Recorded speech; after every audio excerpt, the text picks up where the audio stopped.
Was I wrong for finally drawing the line with my brother? I am in my early 30s, married, and I own a home with my spouse. My younger brother, who is just a couple of years younger than me, has never truly supported himself. He lived with our father well into adulthood and moved in with a girlfriend's family for several years. When that relationship ended, our father gave him a small apartment connected to his business. Instead of treating it like a lifeline, my brother trashed the place, ignored basic responsibilities, and burned through yet another car that was paid for by a relative. Eventually, our father retired, sold the property, and my brother was forced out.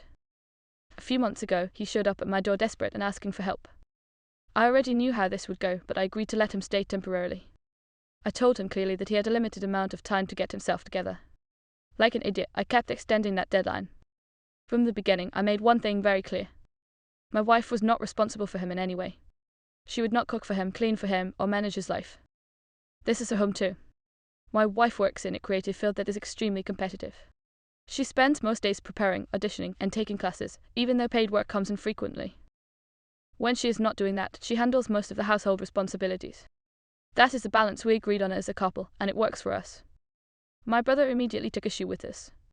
He left messes everywhere, dumped laundry on the floor, and argued that since he worked full-time and she did not, she should pick up after him too. When I told him that was unacceptable, he said that because she handled things for me, she should do the same for him. He even questioned why I deserved home-cooked meals and clean clothes while he did not, as if my marriage entitled him to free labor. Things escalated when he started deliberately disrupting her work. He works nights, which meant he was home all day while I was gone.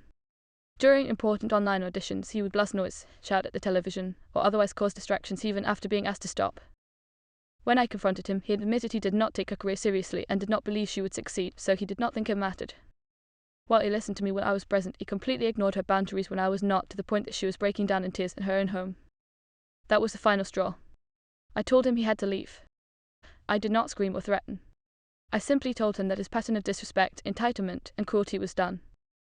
Other family members immediately accused me of being heartless, saying he was mentally unwell and struggling. The truth is, he has been struggling for most of his life and has refused every opportunity for therapy, treatment, or accountability. Instead, he relies on guilt and excuses while expecting everyone else to sacrifice their peace for him. I chose my wife, my home, and the boundaries we worked hard to build. I am being told that makes me cruel. I honestly think letting this go on any longer would have made me complicit.